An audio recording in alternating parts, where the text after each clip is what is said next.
बगलुई देवी जिंदाबाद जिंदाबाद जिंदाबाद। रिंकू दीदी जिंदाबाद जिंदाबाद जिंदाबाद। आपका जिला परिषद कैसा हो? रिंकू दीदी जैसा हो। आपका जिला परिषद कैसा हो? उमेश भैया जैसा हो। Music by Manoj Alwela. आगे माई हमारा बगुली दीदी हथिन गहरी बाबा ना कैसा नवागे आगे सुना ले ही आई सलामपुर पश्चिमी क्षेत्र में बड़ी नाम आगे आगे बड़ी न के नाम मागे आगे सुंदरी न के कम मागे आगे या बड़ी बहन है चाची उमेश भैया के जिला परिषद के आगे बारी बनई है चाची रिंकू दीदी के जिला परिषद के आगे। दोस्तों न पड़ना है चक्कर में न पड़ेंगे घन चक्कर में, न पड़ना है चक्कर में न पड़ेंगे घन चक्कर में। जिला परिषद तो रिंकू दीदी को ही बनाएंगे क्योंकि कोई नहीं है टक्कर में। इस्लामपुर प्रखंड के पश्चिमी क्षेत्र का जिला परिषद कैसा हो? उमेश भैया जैसा हो। रिंकू दीदी मत घबराना, जनता तेरे साथ है। उमेश भैया जिंदाबाद जिंदाबाद जिंदाबाद।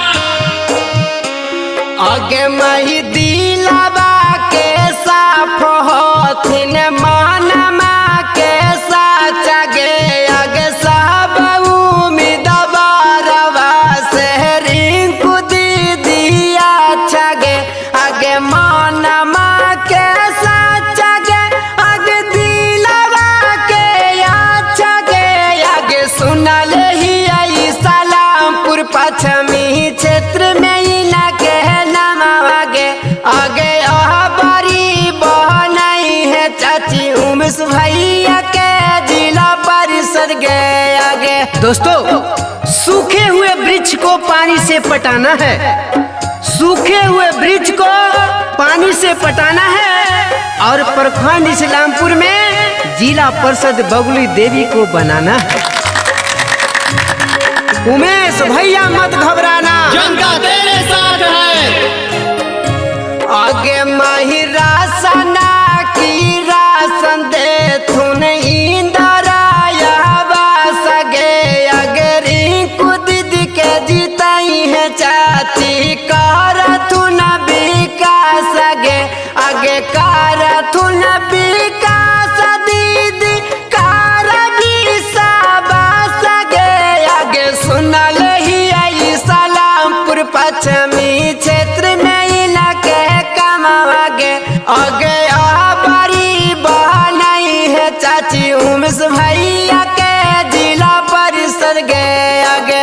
दोस्तों परवाह न करो जमाने का, परवाह न करो जमाने का चाहे सारा जमाना खिलाफ हो, परवाह न करो जमाने का चाहे सारा जमाना खिलाफ हो। जिला परिषद उसी को चुनो जो सच्चा और साफ हो। रिंकू दीदी मत घबराना, जनता तेरे साथ है। उमेश भैया जिंदाबाद जिंदाबाद जिंदाबाद। रिंकू दीदी मत घबराना, जनता तेरे साथ है। Music by Manoj Alwela. आगे माई भैया बहिनी चाचा चाची हो के सब एक साथ जी आज रखी उमेश भैया के माथवा पर हाथ जी आज माथवा पर हाथ जी आज भूली हाना बात जी आज सुना ले ही आई सलामपुर पश्चिमी क्षेत्र में ही ना कहना जी आज बड़ी बहनई है चाची उमेश भैया के जिला परिषद बनई है जिला परिषद आज कारथुन विकास